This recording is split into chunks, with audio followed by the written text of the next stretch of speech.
이제 이사야서를 계속 묵상하던 중에 이제 갈라디아서를 새롭게 묵상하게 되었습니다. 이사야서를 통해서 우리가 보았던 그 하나님의 법을 떠난, 하나님의 약속을 떠난 그 백성들을 향한 하나님의 진노.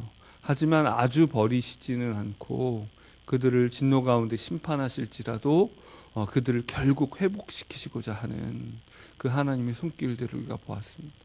그러면 하나님께서는 궁극적으로 우리를 어떻게 회복시키십니까?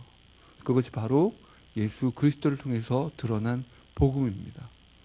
이사야서를 통해서 그래도 너희를 끝까지 포기하지 않고 오히려 너희를 내 백성으로 만들어갈 것이다. 내 백성 되게 할 것이다 말씀하시는 그 하나님의 말씀이 예수님을 통해서 이루어집니다. 그저 선지자를 통해서 그 말들을 들려주던 것에서 이제 살아계신 말씀, 몸을 입으신 말씀으로서 예수 그리스도께서 우리에게 오셔서 복음을 보여주셨습니다.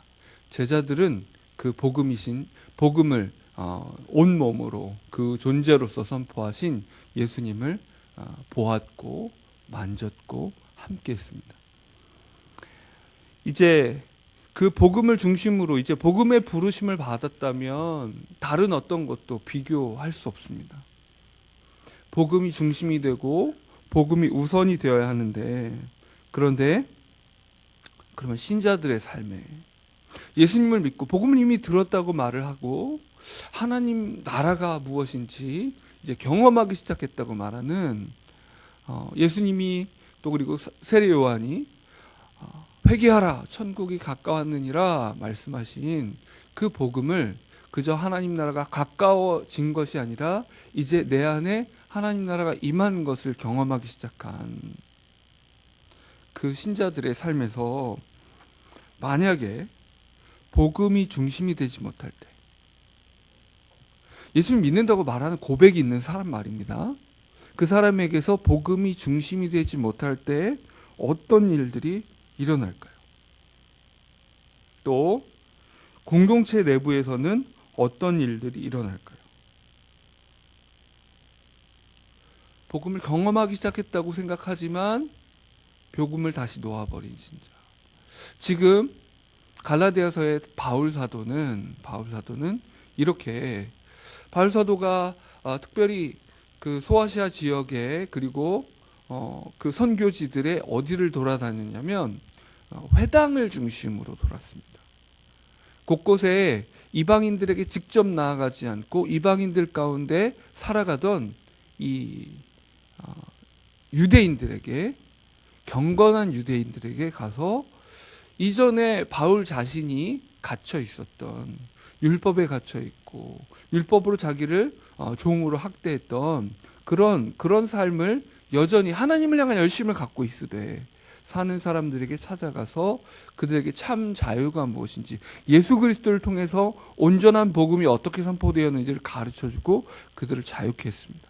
그런데 순회 전도자 바울이 이렇게 돌아다니면서 복음을 전하는 것에 대해서 한 무리의 유대인들이 그 바울이 전했던 그 복음을 전한 그 현장들을 다시 돌면서 그게 아니라고, 그래도 율법이 중요하다고, 그래도 율법을 따라야 한다고 이렇게 말하는 일들이 벌어졌습니다. 그리고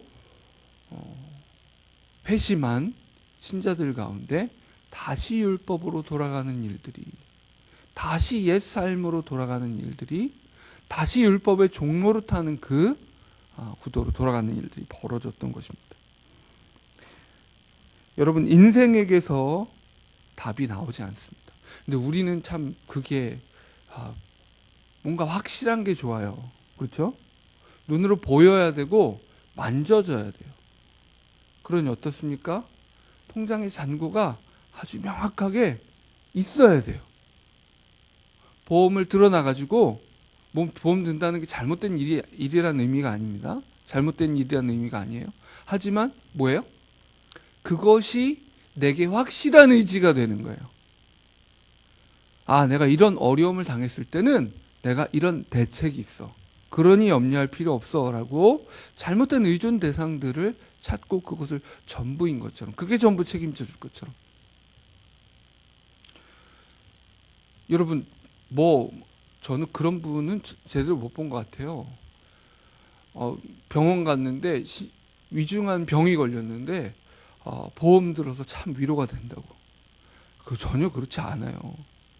당장 병원에 가서 이게 내가 살까 죽을까를 생각한다면 보험 들어서 치료비가 있다고 그게 위로가 되겠습니까? 그거는 그냥 기본인 거예요. 그죠? 물론 그거마저도 없으면 너무나 공경에 처하겠죠.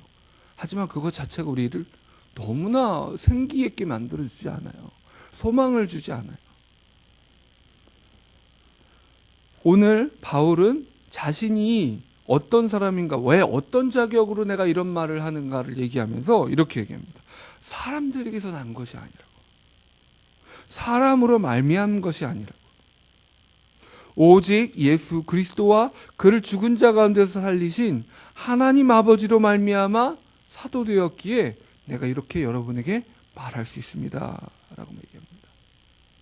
우리가 국리를 짜내고 이렇게 하면 좋을까 저렇게 하면 좋을까, 무슨 사고가 나든지 재정상의 위기가 나든지 그럼 어떻습니까? 우리 마음이 막 쫓기면서 특유의 반응들이 나타납니다. 어떤 사람은 막 아직 일어나지도 않은 일에 대한 걱정들을 막 하기 시작해요. 어떤 사람들은 핸드폰에 전화번호부를 막 봐요. 누구한테 도움을 요청해야 내가.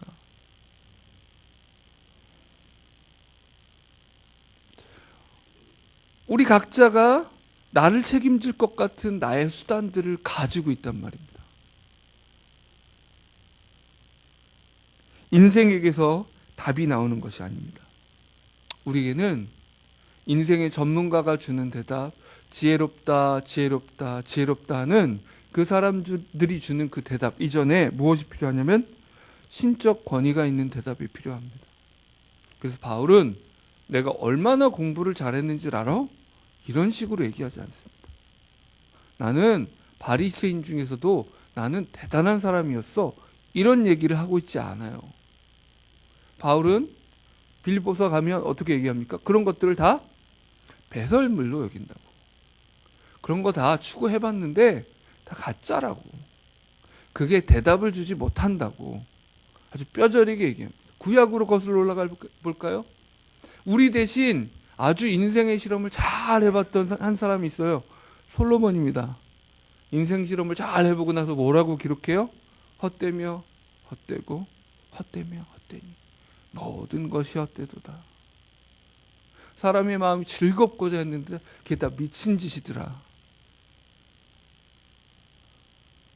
자신의 정말 기업을 일궈서 농장을 일구고 포도원을 일궜는데 다 해봐야 그것을 뒤에 맡을 사람이 없다. 그냥 나 죽으면 끝이야 그거. 이걸 알아버린 거죠. 인생에게서 나오는 대답들은 잠시 잠깐 우리를 속일 뿐입니다. 그러기에 바울은 자신을 이렇게 소개하면서 그 대답이 어디 있는지 우리 3절 한번 읽어보겠습니다. 시작. 우리 하나님 아버지와 주 예수 그리스도로부터 은혜와 평강이 있기를 원하노라. 그래서 이 공경에 처한 인생들을 향해서 하나님께서 주시는 은혜와 그 평안이 우리 인생의 신적 권위를 가진 해답이 되는 것을 보여줍니다. 그럼 그 은혜와 평강이 어떻게 왔습니까? 또 4절 읽어보겠습니다. 시작. 그리스도께서 하나님 곧 우리 아버지의 뜻을 따라 이 악한 세대에서 우리를 건지시려고 우리를 대속하기 위해서 자기 몸을 주셨으니. 그리스도께서 하나님 곧 우리 아버지의 뜻을 따라서, 그 하나님 아버지의 뜻이 무엇입니까? 요한복음 3장 16절에 나오는 하나님이 세상을 이처럼 사랑하사 독생자를 하나뿐인 아들을 주셨으니 이는 누구든지 그를 믿는 자마다 멸망하지 않고 영생을 얻게 하려 하시는, 자신의 아들을 줄지언정 우리를 포기하지 않으시고자 모든 것을 내어주신 그 아버지의 사랑과 그 사랑의 증거들이, 그것이 바로 하나님의 뜻입니다. 그래서 아버지의 뜻을 따라서 이 악한 세대에서 우리를 건지시기 위해서, 우리 죄를 대속하기 위해서, 우리 죄를 그냥 없는 것 치자 이게 아니고요. 그분이 그 죄에 대한 대가를 하나도 남김없이 정의롭게, 여러분 살인범이 있는데 재판관이 너는 좀 힘들게 살았네. 그래, 용서해 줄게. 이렇게 되면 어떻게 됩니까? 최근에도 그런 일이 있었죠. 성폭력 범죄를 범한 사람이 이제 항소심인가 올라가서 형을 감형받았다고 청와대 이제 게시판에 올린 거예요. 법관을 탄핵하라고. 뭐 그건 뭐 상권 분립을 알아서 할 일이겠지만 무슨 얘기예요? 이게 말이 안 된다는 거죠. 마땅한 이제 청원을 올린 사람 입장에서요. 법관은 법관대로의 논리를 갖고 있겠죠. 불의한 재판이라는 거죠. 하나님이 불의하십니까? 그러시지 않기 때문에 하나님은 정의롭게도 우리의 죄를 하나도 남김없이 모조리 대가를 치르게 만드셨습니다. 낱낱이. 하나님의 그 분노가 거저 사그러들지 않았고 모두 다 대가를 치렀습니다. 대신 우리가 아닌 예수 그리스도께서 낱낱이 치르셨습니다. 그분이 버림받으시면서 우리의 대가를 치르셨습니다. 그리스도의 대속과 희생제사를 통해서 그분이 우리 대신 희생당하셨습니다. 그리고 그분이 우리를 악한 세대에서 결국은 건져내셨습니다. 자신의 몸을 주심으로, 전부를 주심으로 우리를 건져내셨습니다. 십자가 부활을 통해서 드러난 악한 세력과의 싸움에서 그가 이기셨어요. 우리를 건져내셨어요.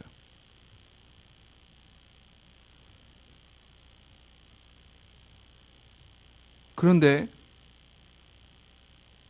건져내신 은혜와 평강의 복음을 들은 자들이 복음을 중심으로 놓기를 포기하는 상황. 어떻습니까? 이것처럼 황당한 일이 없는 거예요. 이것처럼 경악할 노릇이 없는 거예요. 그리스도께서 전부를 대가로 치르셨는데, 그 대가를 치렀는데, 어제 요 상신 지하차도 옆에서 큰 사고가 났어요. 트럭 5톤 탑차가 무슨 이유에서인지 이렇게 급 커브를 했는지 모르겠지만 그 경사로 쪽으로 뒤집어져 버리는 사건이 일어났어요. 저희 식구들이 그 근처에 있다 깜짝 놀라서 가고 바로 119로 신고를 하고 이제 지켜보는 거. 이거 어떡하지? 저쪽에 사람이 손을, 이제 운전기사가 괜찮아요 그러면 손을 내밀고 있는 거예요. 야, 이거 다시 더 굴러 내려갈 수도 있는 상황이 있는 거죠. 결국 119 구조대가 와서 앞유리창 깨고 그분을 빼갔어요. 정말로 위험한데 빼서 간 거거든요. 자, 근데 빼갔는데 이 사람이 다행히 이렇게 걸어서 올라오더라고요. 야, 다행이다. 근데 그 사람이 툭툭 걷더니 저 차에 놓고 온 게 있어요. 다시 들어가면 됩니까? 정신 나간 거죠.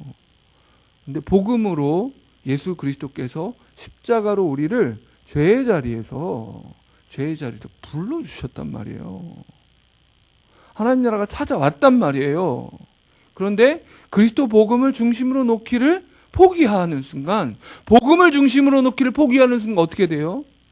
이 회당 중심으로 있었던 이 유대인들은 어디로 돌아간 거예요? 다시 율법 종교로 돌아갔어요. 율법 종교로.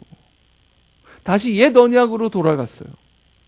그래도 내가 뭘 해야 될 것 같은 거예요. 그래도 내가 뭘 해야 될 것 같아. 여러분, 회심을 경험하고 나서 다시 교회에서 신자들의 삶에 새로운 체계가 들어오는 과정들이 있어요. 그럼 어떤 거냐면 딱 봐요. 이 교회에서는 어떻게 하면 인정을 받나? 요즘 젊은 사람들이 얘기하는 말이 인싸라는 말이 있거든요. 인싸, 인사이더, 내부자, 이 말의 줄임이 인싸예요. 그러면 반대말은 뭘까요? 외부자, 아웃사이더, 줄임말로 아싸라고 불러요. 그러면 우리 인생의 본능이 뭐가 있어요? 이 아싸가 외부자, 주변인이 되고 싶지 않고 내부자, 핵심 인물이 되고 싶은 갈망이 우리 안에 다 있어요. 그러니 어떻게 해요? 어딜 가든지 본능적으로 살펴요. 이곳에서 아싸가 되려면, 아니 이곳에서 인싸가 되려면, 핵심 인물이 되려면, 남들한테 인정받으려면 어떻게 하면 될까? 재밌게도 교회마다 달라요. 어떤 교회에서는 주방 봉사를 먼저 해야 돼요. 힘들거든요. 어떤 교회에서는 또 뭐가 있어요. 또 어떤 교회에서는 헌금 많이 한 사람 인정해줘요. 어떤 교회에서는 새벽 기도를 안 하면 교인 등록도 안 받아준다는 교회도 있어요.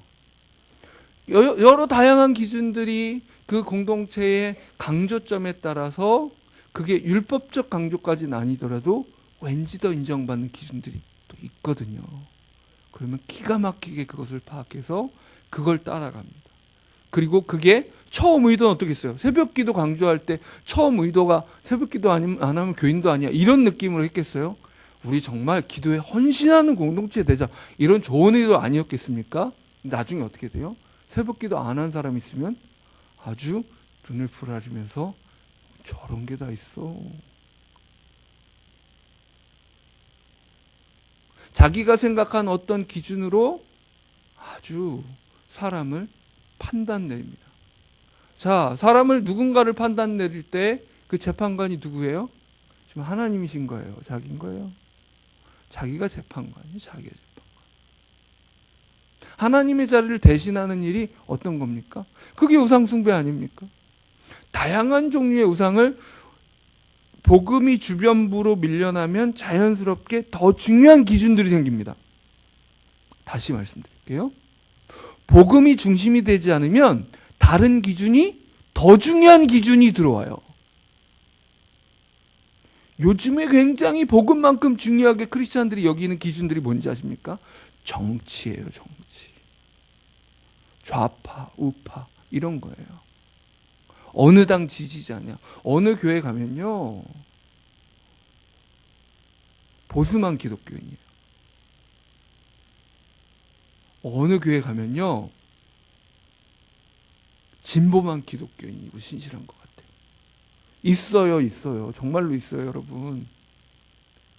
그런데 딱 그 교회가 우리 교회는 진보야, 우리 교회는 보수야, 이런 식이 아니죠. 이딴 식으로 이렇게 정치적 정체성을 정해버린 경우 외에 어떤 경우가 있어요? 교회 안에서 나는 진보야, 나는 보수야 라고 얘기하면서 그리스도 형제 자매를 그것으로 판단하고 있어요.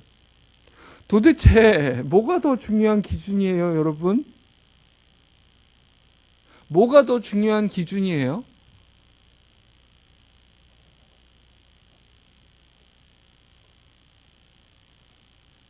그리스도인으로서의 정체성보다 그게 더 핵심에 있어요? 그 형제를 사랑할 수가 없는 거예요. 그 형제가, 그 자매가 나랑 지지하는 정당이 달라서 그가 사랑스럽지가 않아요. 그럼 뭐가 우상이에요? 정치가 우상이에요. 복음이 주변부로 밀려난 아주 강력한 증거예요. 우리가 이렇게 쓸데없는 것들을 우리의 핵심에 놓고 산단 말이에요. 나는 이걸 중요하게 여겨. 사람이 말이야 매너가 좋아야 되는데 이 사람 매너가 안 좋아. 사람 취급도 안 해요. 교회 새신자가 왔는데 그가 독특한 성격을 가졌어요. 뭔 저런 성격이 다 있냐. 여러분 다 사연이 있어요. 다 사연이 있어요. 그 성격 안 교체해주고 평생을 가더라도 다 사연이 있어요. 여러분 팔이 잘라지면 우리가 하나님께 하나님 이 팔 다시 자라게 해주세요 이렇게 기도합니까? 대부분 그렇지 않죠. 하나님 어떻게 살까요? 이렇게 하죠. 정서적으로도 성격적으로도 그런 평생에 마치 장애인 것처럼 고쳐지지 않는 그런 부분이 있어요. 그러면 사랑해야죠. 사랑해야죠. 그도 얼마나 힘들겠어요. 나는 그래도 부모님이 나를 케어해주고 뭔가 누군가 나를 가르치고 훈련시켜서 매너를 배웠을지 모르고 성격이 좀 더 형성됐을지 모르지만 내 성격은 다 내가 잘난 탓이야 이런 분 있어요? 아니요. 크게 한 상처만 한번 받아도 사람이 벌벌벌벌 떨게 돼요. 근데 그런 몇 가지 지엽적인 기준으로 서로를 나누고 하는 그 모든 것이 뭐예요? 한 강력한 증거예요. 복음이 주변부로 밀려났어요.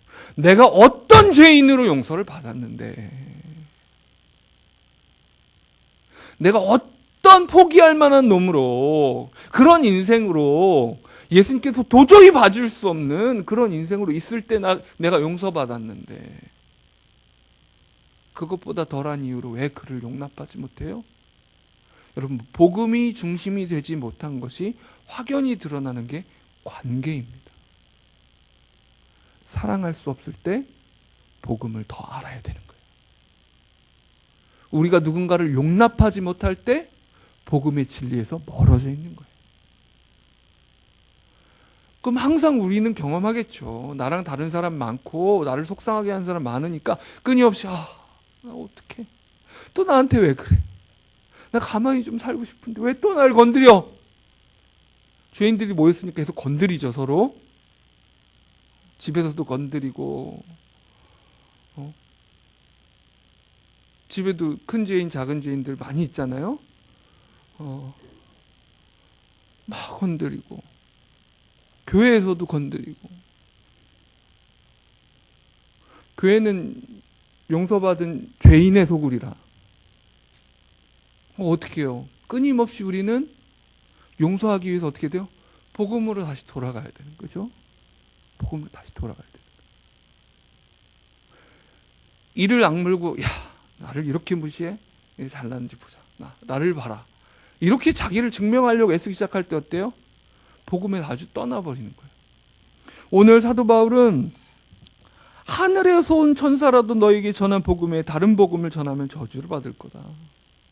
교회 안에서 다른 복음을 노골적으로 전하는 경우들이 있죠.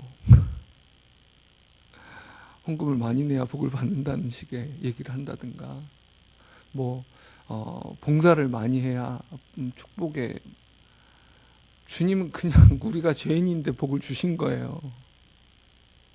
우리가 주님 사랑하고 감사하니까 이걸 어떻게 할까 싶어서 우리가 이렇게도 저렇게도, 또 하나님의 나라의 영광을 당연히 맛보고 싶으니까, 그 나라의 통로가 되고 싶으니까 이렇게도 저렇게도, 하나님 저를 어떻게 부르십니까? 어떻게 사용하십니까? 뭐라도 써주세요. 좀 이사야가 고백했던 것처럼 누가 나를 위하여 갈고 하실 때 주님 저를 보내주십시오. 저를 보내주십시오. 이 마음이 우리의 마음이지, 그걸 통해서 우리가 뭘 얻으면 얼마나 얻고 우리를 증명하면 얼마나 증명하겠어요.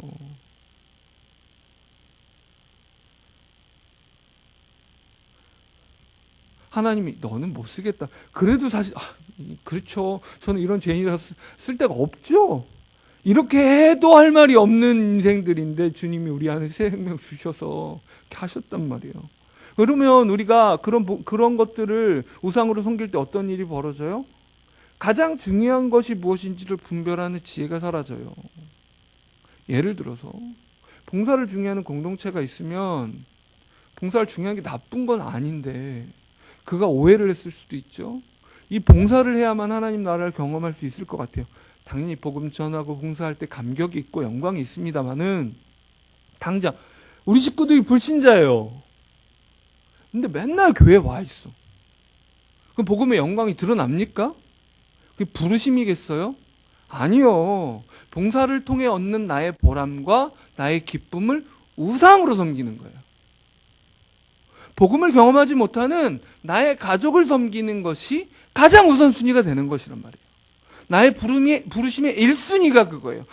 교회에서의 어떤 특정한 봉사는 다른 형제가, 다른 자매가 좀 힘겨워도 더 질 수 있는데 우리 식구들은 다른 사람들이 못해요. 1순위가 내가 복음으로 가장 먼저 섬겨야 될 사람이 우리 집에 있단 말이에요. 우선순위를 구별하지 못해요. 그때 우린 봐야 돼요. 과연 정말 내가 복음으로 행하고 있는가? 인정받기 위해 하고 있는가? 나의 보람과 나의 기쁨을 위해 몸부림을 치고 있는가? 동기가 끊임없이 바뀌어요. 가장 좋은 것들을 이상하게 바꿔버리는 아주 천재적인 능력들이 우리 안에 다 있어요. 어떤 사람 단기 선교에 중독돼 있어. 선교에 영광이 있습니다. 여러분 결코 단기 선교 나쁘게 말하는 아니에요. 그런데 선교 현장에 가서 막 내가 뭔가 하는 것 같고 중요해진 것 같은 그 느낌을 얻기 위해서 이거는 아니죠. 그렇죠? 이런 일이 단기 선교만 있겠어요? 다른 모든 일들에 있어요. 돌아보십시오. 이 새벽에 기도하며 돌아보실 때 내가 정말 복음 때문에 살고 있는가? 복음으로 식구들을 섬기고 있는가? 내가 관계 속에 용서하고 있는가? 판단하고 있는가? 하나님보다 더 중요한 어떤 기준들이 내 안에 금방 들어와 있지 않은가? 가장 경건한 것들을 미라는 것으로 바꾸지 않았는가? 돌아보십시오. 이 새벽에 하나님께서 그 은혜와 평화를 우리에게 회복시키시기를 간절히 원합니다. 벗어나십시오. 자유하십시오. 은혜와 평화를 이 새벽 다시 한번 회복하시기를 원합니다. 우리의 자유를 위해서 속박을 받으신 그리스도를 바라보시고 또 철저하게 십자가에서 진노를 떠안으신 그 주님의 은혜가 우리 가운데 있음을 기억하십시오. 다른 어떤 것도 대신할 수 없습니다. 우리의 노력으로 대신할 수 없습니다. 우리 함께 기도하시겠습니다. 하나님 아버지, 끊임없이 다른 복음을 찾아 헤매는 우리입니다. 말씀을 들으면서도 그걸 율법적으로 받아들인 우리입니다. 기도를 강조하면, 기도가 아니면, 기도를 몇 시간 이상 하지 않으면 난 안 될 거야. 이런 식으로 우리 끊임없이 하나님의 말씀을 오해하고 율법적으로 스스로 하나님이 주신 은혜 외에 자신이 뭔가 공로를 내세우고 싶고 자기가 뭔가 더 높아 보이고 싶은 우리의 마음의 욕심이고 우상입니다. 주님 불쌍히 여기셔서 다시 이 새벽 은혜의 복음으로 돌아가게 하여 주옵소서. 형제를 사랑할 수 없고 용서할 수 없어서 몸부림칠 때가 있습니다. 그저 꾹 참는 것이 아니라 복음으로 돌아가게 해주십시오. 용서받을 수 없는 나를 용서하기에 모든 대가를 치르신 예수 그리스도 앞에 서서 다시 한번 형제 자매를 사랑하고 용납하는 이 복음의 열매들이 우리 가운데 맺혀지게 도와주옵소서. 예수 그리스도의 이름으로 기도합니다. 아멘. 주님 가르쳐 주신 기도로 함께 기도하겠습니다. 하늘에 계신 우리 아버지여,